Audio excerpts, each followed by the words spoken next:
Olá, gente! Hoje vamos começar a falar sobre o assunto de evolução, né? A gente estudou um pouquinho sobre isso no capítulo passado e hoje vamos falar um pouquinho sobre essa evolução e essa evolução após Darwin. Essa aula ela está no capítulo 4 do livro de vocês e vamos dar início à aula, né? Então aqui vocês podem observar nessa imagem de início aqui que eu coloquei para vocês que essa imagem parece uma ramificação de uma árvore. Então, a evolução, ela tenta explicar como é que os seres vivos eram e como os seres vivos estão hoje, por que que alguns seres vivos eles entraram em extinção ao longo do tempo, outros não. Então, a evolução ela estuda um pouco isso, como foi que a Terra, como foi que os seres vivos evoluíram, né? Amadureceram, digamos assim, para viver nesse ambiente em que a gente vive hoje. Então, como conceito, a evolução ela pode ser definida como um processo de variação e adaptação dos seres vivos ao longo do tempo, podendo provocar o surgimento de novas espécies a partir de uma espécie pré-existente. Então, a evolução é isso, como eu falei para vocês, é o processo de amadurecimento, o processo evolutivo, né? Onde alguns seres eles se adaptaram e outros não, para viver no ambiente em que a gente está. E essa evolução, ela pode fazer com que alguns seres vivos se adaptem e consigam viver por mais tempos do que outros, e o surgimento também de novas espécies, porque a evolução, a gente vai ver durante a aula, que ela pode também promover o surgimento de novas espécies. Então, a evolução, ela não pode ser considerada um processo linear, onde um ser vivo se transforma em outro, mas sim em processos derivados de um ancestral comum. Os caminhos da evolução são como ramificações de uma árvore. Então, a gente não pode dizer, né, de acordo com o que está escrito aqui, que um ser vivo ele se transforma em outro. Não. Existe um ancestral comum, um ser vivo, que deu origem a outros seres vivos, não que um tenha se transformado em outro. E essas transformações de um ser vivo se transformando, né, se adaptando a viver naquele ambiente através de um ancestral comum, é isso que a evolução trata. Então, a gente sempre ouve falar que o ser humano ele veio do macaco. Então, o ser humano, o macaco não originou o ser humano, mas sim o macaco, o chimpanzé no caso, e o ser humano, eles tiveram um ancestral comum que deu origem ao ser humano e que deu origem ao chimpanzé. Não que nós viemos do chimpanzé. Então, essa imagem aqui, que representa a nossa evolução, né, do macaco e vamos evoluir e ficando cada vez mais ereto, isso aqui está errado. Nós não viemos do macaco. Nós temos um ancestral comum com o chimpanzé, né, um tipo de macaco. Então, o homem veio do macaco? Não. De acordo com a evolução, existiu um hominídeo, né, um hominídeo ancestral, um tipo de ser vivo que existiu há milhões de anos atrás, e esse ser vivo, ele deu origem ao chimpanzé e deu origem ao ser humano. Então, hoje nós estamos aqui no topo, né? Nós somos o Homo sapiens, mas antes de nos tornarmos Homo sapiens, existiram outros hominídeos, outros Homo, antes da gente. Ou seja, houve uma evolução dentro da espécie humana, de forma que nós éramos de outra forma e fomos nos adaptando no meio ambiente, né, adquirindo novas características, novas habilidades e fomos nos modernizamos, podemos dizer assim. Então, antes do Homo sapiens, né, que somos nós, existiu o Homo erectus, o Homo habilis, o Homo de Neanderthalis. Então, esses seres humanos aqui são seres humanos que vieram de um ancestral comum e esse ancestral comum também formou o macaco. Então, a gente dizer que veio do macaco é errado. Nós temos um ancestral comum que deu origem a duas espécies, o chimpanzé e o macaco. Mas, há milhões de anos atrás, o ser humano, como ele é bem diferente de hoje, ele tinha uma semelhança com alguns tipos de chimpanzé. Semelhança em relação à quantidade de pelo, ao estilo de andar, né? Aquela forma é bem primata mesmo do ser humano. Mas nós não viemos do macaco, né? Nós não viemos do chimpanzé. Temos apenas um ancestral comum. E hoje em dia, né, aqui existem em museus, em locais de antropologia, né, que expõem, né, esses esqueletos fósseis, que houve uma evolução humana, e essa evolução humana também ela pode ser observada através do cérebro, né? Aliás, da caixa craniana. Então aqui nós temos alguns fósseis de seres humanos para vocês observarem que o crânio ele era diferente, né, de milhões de anos atrás. Houve uma evolução. Essa evolução possivelmente foi devido ao estilo de vida, à forma de alimentação. Então tudo isso foi fazendo com que o ser humano ele fosse se adaptando ao ambiente e se tornando um pouco diferente em relação aos seres humanos de milhares de anos atrás. Então aqui eu trouxe para vocês um gráfico, né? Aqui é o Homo australopithecus, que surgiu há 3,5 milhões de anos atrás. Em seguida veio o Homo habilis, que ele é chamado de Homo habilis porque ele, nessa época que ele começou a criar algumas habilidades. O Homo erectus, né, foi quando ele começou a andar um pouco mais ereto. O Homo de Neanderthalis, que foi o Homo antes do Homo sapiens, está aqui o Homo sapiens. E hoje existe outra categoria, né, de Homo, que a gente chama de Homo sapiens sapiens, né, que é uma evolução já posterior ao Homo sapiens. Então, hoje em dia, a espécie humana é chamada de Homo sapiens sapiens, que é um pouquinho mais evoluído do que o Homo sapiens de alguns 1000 anos atrás. Então, aqui só para vocês observarem, né, a evolução humana. Nós não nascemos, os primeiros seres humanos não eram desse formato aqui. Houve toda essa adaptação, né? Eles eram menores, mais peludos, a arcada, né? o crânio tinha um formato um pouco diferente. E a partir do momento que as novas coisas iam acontecendo, como eles tinham que se alimentar de forma diferente, tinham habilidades diferentes, eles foram evoluindo até chegarmos aonde estamos agora. Então, eu vou trazer para vocês aqui um resuminho da aula passada, para a gente dar continuidade à aula. Preciso relembrar isso aqui com vocês, né? Os grandes nomes da evolução. Antigamente, né, há muitos anos atrás, não se tinha tanto recurso para fazer estudos em relação à evolução como hoje, né? Os computadores, as coisas mais modernas. Mas Lamarck e Darwin, né, o Lamarckismo, que foi o de Lamarck, e Darwinismo, que foi o de Darwin, eles foram os grandes nomes da evolução. Além deles, existiram outros evolucionistas, mas eles dois foram os mais importantes. Lamarck, se vocês não lembrarem, ele foi o estudioso, né, o cientista que disse que os seres eles tinham as características baseadas na lei do uso e do desuso. Se você usava muito aquela parte do seu corpo, se você usava muito certa habilidade, isso aí ela ia passando de geração para geração. E se você não usasse aquela parte do seu corpo, ela ia entrando em desuso e ela ia atrofiando. Então, só eram passadas características da lei do uso e do desuso para os seus descendentes, caso aquela habilidade, caso aquela parte do corpo ela fosse usada. Caso contrário, ela seria eliminada. Então, Lamarck dizia mais ou menos assim: eu estou numa academia, vou ficar lá toda malhadona, toda bombadona, e vou malhar bem muito, porque eu quero passar essas características para os meus descendentes. Aí eu tô lá malhando, toda bombadona, aí eu engravido.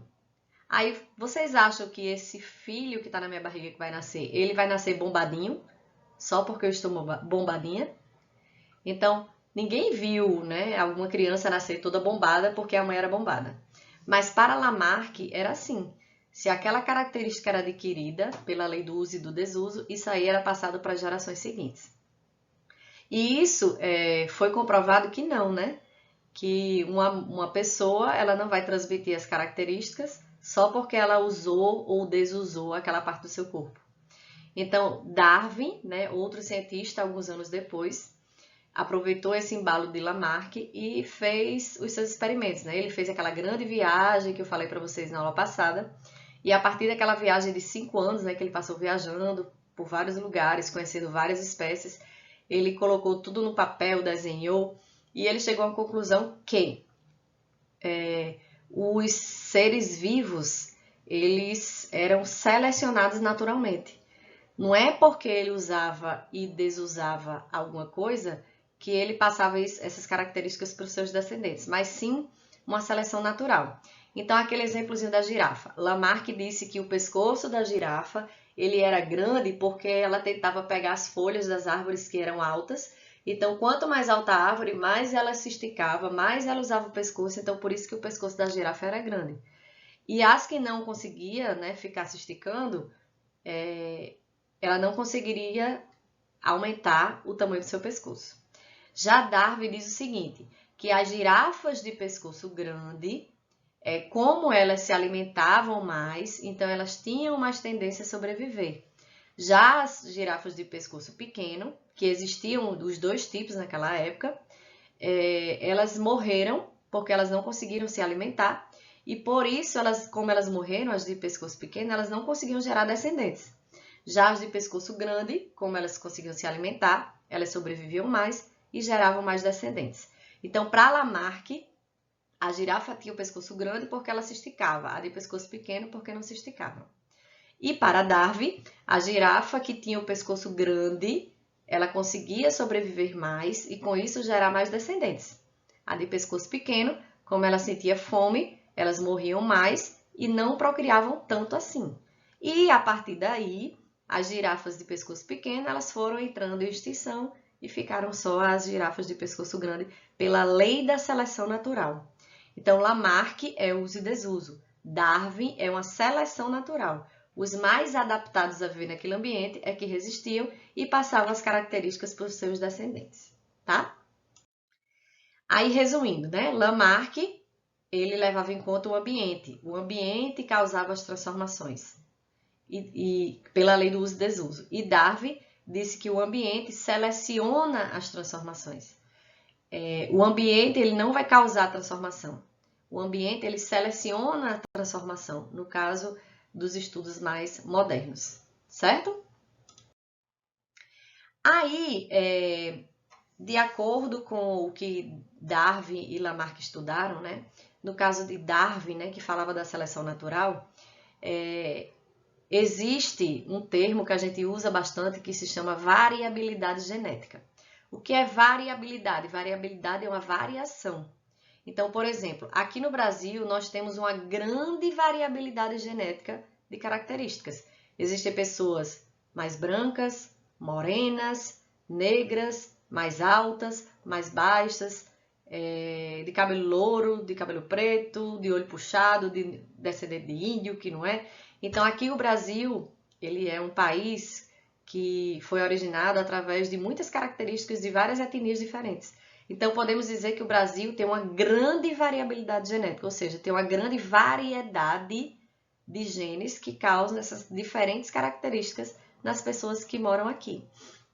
E essas características, elas são passadas para os descendentes e, por isso, elas ainda existem nessa grande quantidade aqui no Brasil, que é o que Lamarck falou. Desculpa, que Darwin falou.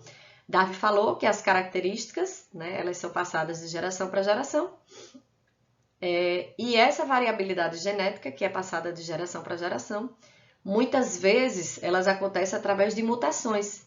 Quando a gente fala no termo mutação, a gente pensa logo nessas mutações de super-heróis, né? O braço vai ficar grande, eu vou ficar forte, eu vou ficar da cor vermelha, eu vou correr muito. Então, as mutações elas causam câncer, então não é bem assim. As mutações, elas acontecem aleatoriamente, elas acontecem ao acaso, e muitas vezes a mutação ela não é perceptível. Acontece a mutação no material genético de forma aleatória, e essa mutação muitas vezes você nem percebe.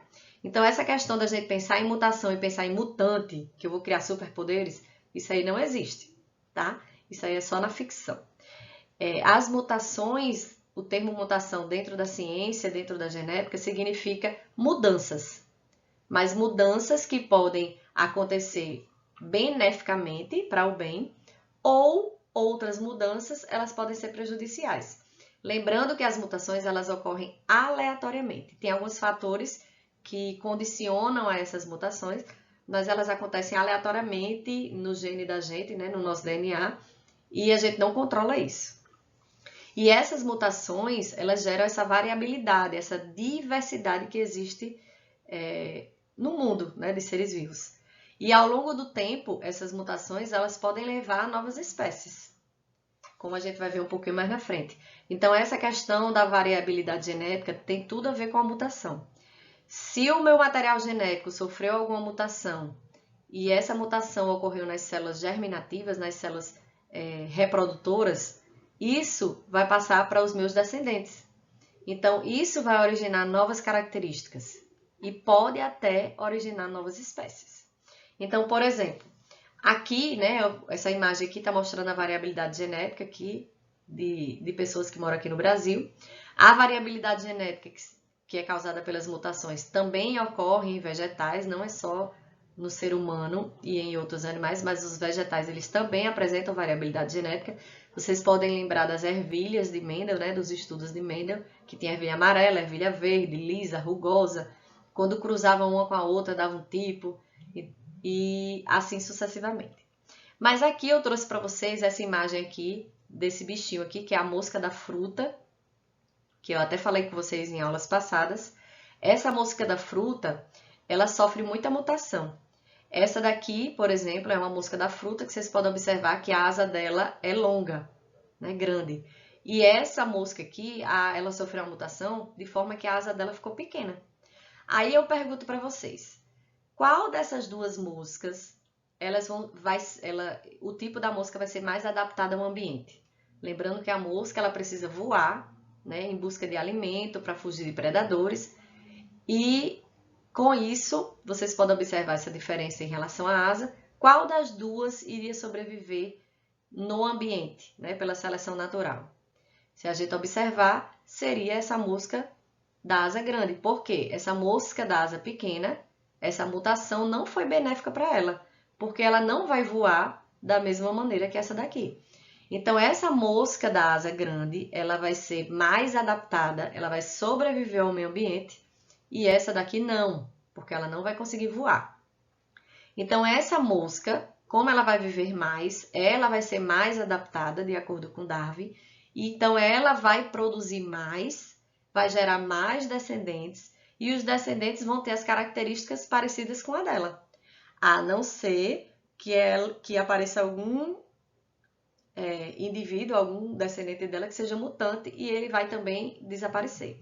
Então, quando eu tenho dois seres no ambiente, o mais adaptado, o que conseguiu sobreviver àquelas adequações do meio ambiente, ele vai sobreviver mais. Com isso, ele vai reproduzir mais e vai gerar novos descendentes. Essa daqui não, porque ela não vai conseguir voar, então ela vai ser mais predada e ela não vai resistir. Então, essa quantidade dessa daqui vai ser bem menor, de forma que em algum momento ela vai entrar em extinção, tá?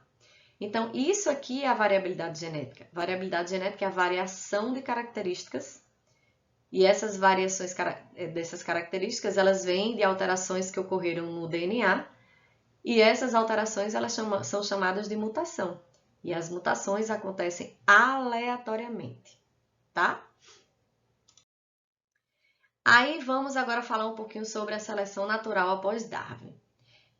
Darwin, ele falou que os seres eles se adaptavam ao meio ambiente e passavam essas características para os seus descendentes, né? Ele falava que o ambiente seleciona os mais adaptados.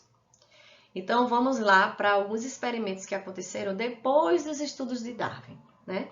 Então eu tenho aqui um exemplo para vocês dos coelhinhos. Digamos que eu tenha coelhinho do tipo marrom e coelhinho do tipo branco, certo? Esses coelhinhos viviam aqui nesse ambiente de forma que em um determinado momento, começou a nevar muito nessas regiões de montanha, e aqui o ambiente ele permaneceu como grama, tá? Esses coelhinhos, eles viviam aqui, os dois, o marronzinho e o branquinho. Então, eles viviam aqui. Aí, aqui nessas regiões de montanha, como começou a criar gelo, o que é que aconteceu? Existiam os coelhinhos que viviam aqui, né, tanto no gelo como aqui embaixo. Aí, digamos que esse coelhinho branco e esse coelhinho marrom estejam aqui na montanha, tá? O branquinho e o marrom. E vem algum predador para predar esse coelhinho que está aqui. Aqui nessa parte de grama também vão ter coelhinhos brancos e marrons. Aí vai vir um predador para comer esse coelhinho que está aqui. Então, os predadores, eles não gostam muito de gastar energia, né? Os animais, eles vivem no meio ambiente procurando o que seja mais fácil. Então, o que é que acontece? Digamos que nessa região aqui de grama, eu tenha coelhinhos marrons e brancos. E o gavião, né, uma ave aqui, uma ave de rapina, seja lá qual for, ela tem uma visão muito aguçada. Então, ela fica lá no céu sobrevoando. Quando ela vê um predador, ela vai, desce e vai e pega lá sua presa. Então, se eu tenho coelhos brancos e marrons aqui, o que é que acontece? Se a ave está lá em cima, vocês acham que o coelho branco ou o coelho marrom, ele vai se destacar mais num fundo verde, né? No ambiente de grama. Se vocês observarem, o coelho branco ele fica mais destacado em relação ao marrom. Então, para a árvore de rapina, ela vai no mais fácil. O branco se destaca mais, então ela mira aquela comida dela e vai direto. De tanto esses coelhos brancos se destacarem, o que é que vai acontecer? A quantidade de coelhos brancos, ela vai diminuindo, porque como essas árvores vão se alimentando dos brancos, os brancos vão começando a desaparecer. E os marrons, como eles existem numa maior quantidade, consequentemente cruzam mais e geram mais descendentes, eles vão ficar na maior quantidade. De forma que pode chegar um momento que esse coelho branco não exista mais aqui, porque ele foi capturado, né, para alimento por alguma ave que vive naquele local. Então, vamos lá. Tenho duas regiões aqui, uma de neve e essa questão da grama aqui. Eu expliquei para vocês em relação à grama. Se fosse o contrário, esses coelhos brancos e marrons ficassem aqui na montanha e tivesse essas mesmas aves predadoras aqui, quem ia se destacar mais? O coelho branco ou o coelho marrom? Na neve. Então, na neve, o coelho branco ele fica mais camuflado, né, mais escondido, e o marrom ele fica mais destacado. Então, já nessa região aqui, o que é que vai acontecer? A árvore de rapina, ela vai observar mais os coelhos marrons. Então, ela vai se alimentar mais dos coelhos marrons. Então, o que é que acontece? No ambiente de grama, quem se destaca é o branco. Então, no ambiente de grama, vão ficar mais os coelhos marrons. No ambiente de montanha, quem vai se destacar é o marrom, porque o branquinho ele vai ficar camuflado no meio da neve. Então, o predador ele vai no coelho marrom. Vocês podem imaginar o seguinte, que nessa região aqui de grama vai ter uma predominância de coelho marrom, e pode ser até que o branco entre em extinção nessa região. E nessa região de montanha, quem vai predominar vai ser o branco. Então, com o passar do tempo, o que é que vai acontecer? Vai haver uma divisão da variabilidade, né, desses coelhos, onde os coelhos marrons vão ficar mais na parte de grama e o coelho branquinho ele vai ficar mais na parte de montanha, devido ao ambiente onde eles estão, né, por questão de adaptação. A ave ela vê mais uma cor ou outra. E pode chegar um momento em que esses dois coelhos eles não se encontrem mais. Por quê? A forma de vida na grama é diferente da forma de vida no gelo. Então, aqui os coelhos brancos, que está em maior quantidade, eles vão se adaptar a viver no frio, vai ser outro modo de alimentação do que os coelhos que estão aqui. Então, vocês podem observar o seguinte. Imaginem aqui nessa situação, vocês imaginem que essa situação, aqui é um exemplo de rato, mas imaginem que fosse coelhos, né? O que é que acontece? Os coelhinhos brancos lá na montanha e os coelhinhos marrons na grama. O que é que pode acontecer? Pode acontecer devido a esse isolamento geográfico, devido às novas condições de vida, de no gelo ser de uma forma e na parte de grama ser de outra, essas espécies elas não se encontrem mais. Então, quando eu digo que as espécies vivem no ambiente e devido a modificações naquele ambiente, essas duas espécies não se encontram mais, eu digo que houve um isolamento geográfico. E esse isolamento geográfico, ele pode formar novas espécies, ou seja, essas novas espécies ou subespécies, a gente chama isso de especiação. Especiação é a formação de novas espécies ou de novas subespécies, devido a um isolamento geográfico. Então, houve um isolamento geográfico lá, os coelhos na montanha e os coelhos na grama, devido à questão da adaptação, né, do predador observar mais uma cor do que outra. E pode acontecer assim. Outro exemplo aqui, os coelhinhos, né, lá na grama, e houve uma chuva muito grande e formou um rio lá nos coelhinhos que estavam na grama. Então, formou esse rio e esse coelhinho aqui, como ele não nada muito bem, ele não consegue atravessar para esse lado, esse coelhinho também não consegue atravessar para esse.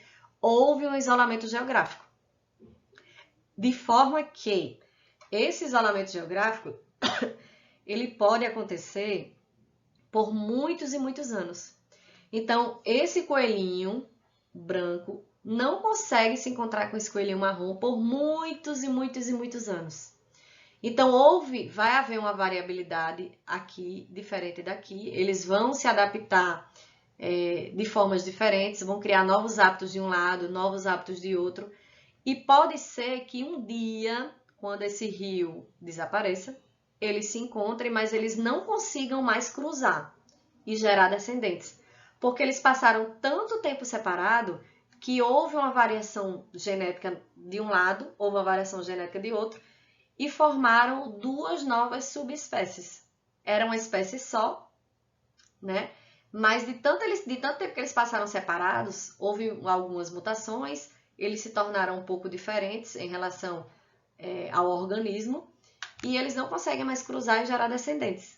Então, se isso acontecer, né, devido a esse isolamento geográfico, há uma criação de novas espécies, novas subespécies.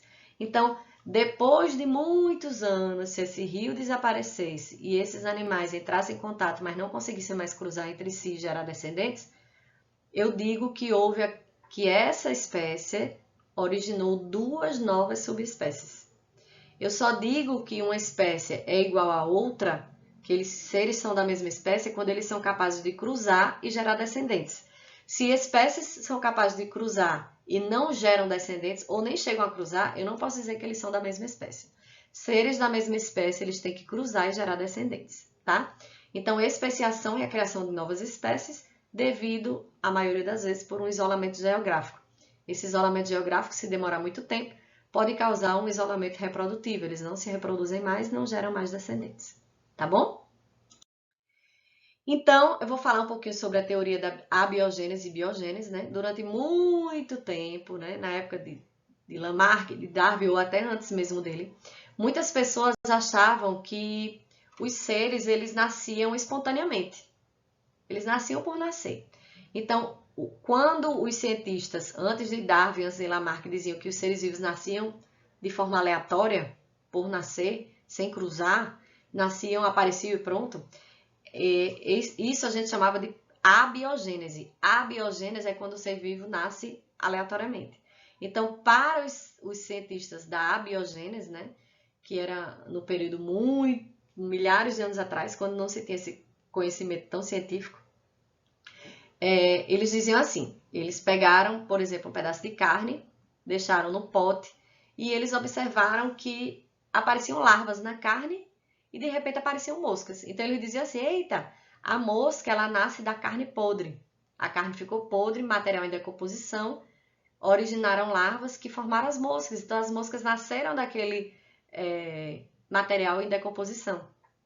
Eles diziam assim, que numa lagoa que tivesse lodo e tivessem sapos, os sapos eles nasciam ali daquele lodo que estava naquela lagoa. Então, para eles, os seres vivos nasciam espontaneamente, né? Aleatoriamente. E depois de um tempo, foi feito um experimento e verificou-se que isso não era verdade. Eles pegaram um pote aberto com a carne podre, pegaram outro pote com carne podre, só que nesse pote aqui eles colocaram uma rede. Então as moscas não conseguiram entrar. Eles observaram que no pote que estava aberto, as moscas entravam, colocavam seus ovos, que viraram larvas e geravam as moscas. Nesse aqui não. As moscas não conseguiram entrar, então não colocaram seus ovos na carne e, consequentemente, não nasceram as larvas que se tornariam moscas. Então, essa teoria da biogênese, a biogênese, foi comprovada através desse experimento, né, por Francisco Redi, em 1668, e ele comprovou que os seres vivos eles não nascem aleatoriamente. Aí o que é que aconteceu? Aí, em 1864, Pasteur ele realizou um experimento para demonstrar que há micro-organismos no ar e que eles podem contaminar a matéria e originar mais micro-organismos. E nasce a teoria da biogênese. A vida tem origem a uma pré-existente. Então, qual foi o experimento que ele fez? Ele pegou um caldo de carne podre, né? Colocou dentro desse recipiente e ele viu que o caldo de carne ferveu, né, para matar as bactérias. Quando a gente ferve uma coisa, a gente ferve para matar as bactérias. O caldo de carne esfriava e uma poeira de micro-organismo ficava retida aqui nessa curva desse objeto aqui, de vidro. Aí o que é que ele fez? Vou saber se as bactérias estavam na carne ou elas vinham do ambiente e pousavam na carne. Então ele quebrou o gargalo do balão, né, de vidro, e ele deixou lá o caldo e percebeu que os micro-organismos se reproduziram de novo no caldo. Ele ferveu o caldo, as bactérias ficaram aqui, depois ele quebrou e ele viu que novos micro-organismos entraram aqui. Então ele percebeu que os micro-organismos eles estão no ar. Eles entram em algum local, eles tocam em alguma superfície que está apodrecendo e por isso se reproduzem ali. Então ele mostrou que a abiogênese ela também não estava correta e a partir desse experimento que os seres eles se reproduziram em matérias em decomposição, porque esses seres existem no ambiente, foi chamado de biogênese, ou seja, a biogênese explica que os seres eles não se originam aleatoriamente. Eles estão em vários locais, em várias superfícies, e eles se reproduzem nesses locais. Eles não aparecem aleatoriamente. Tá?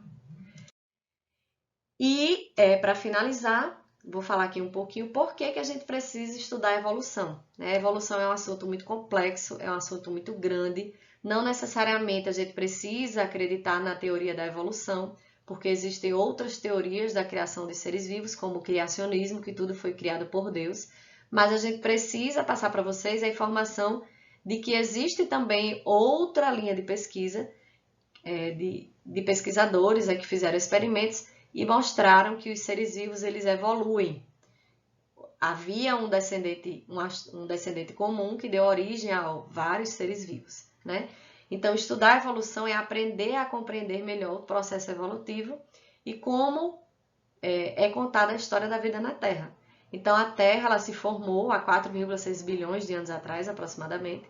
Começaram a surgir, né, condições de vida na Terra, então foram sendo originados alguns seres vivos, alguns entraram em extinção, outros existem até hoje, principalmente alguns seres vivos aquáticos, né, de milhares de anos atrás ainda existem hoje, os terrestres em alguns momentos entraram em extinção, né, por causa da chuva de meteoros, por causa das condições climáticas da Terra a partir dessa chuva de meteoros, como por exemplo os dinossauros, e outros seres vivos eles foram originando.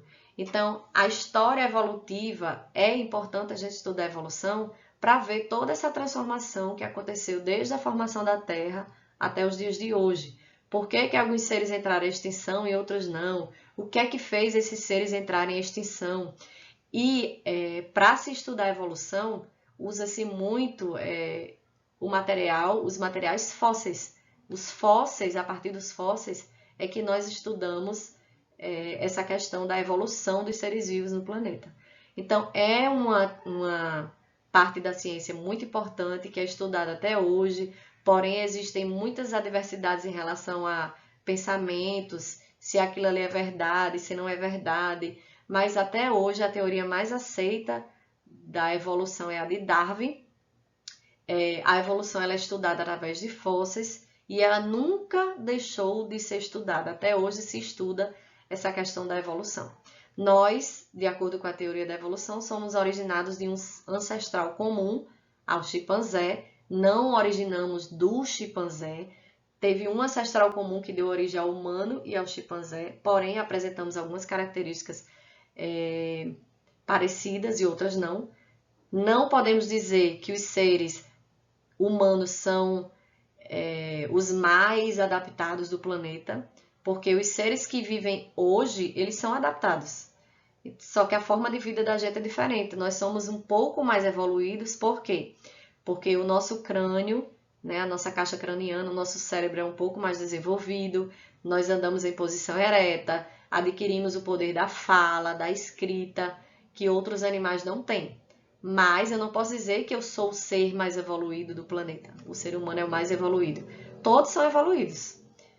A gente tem algumas características que nos fazem ser mais destacados, mas a gente não é o mais evoluído, né?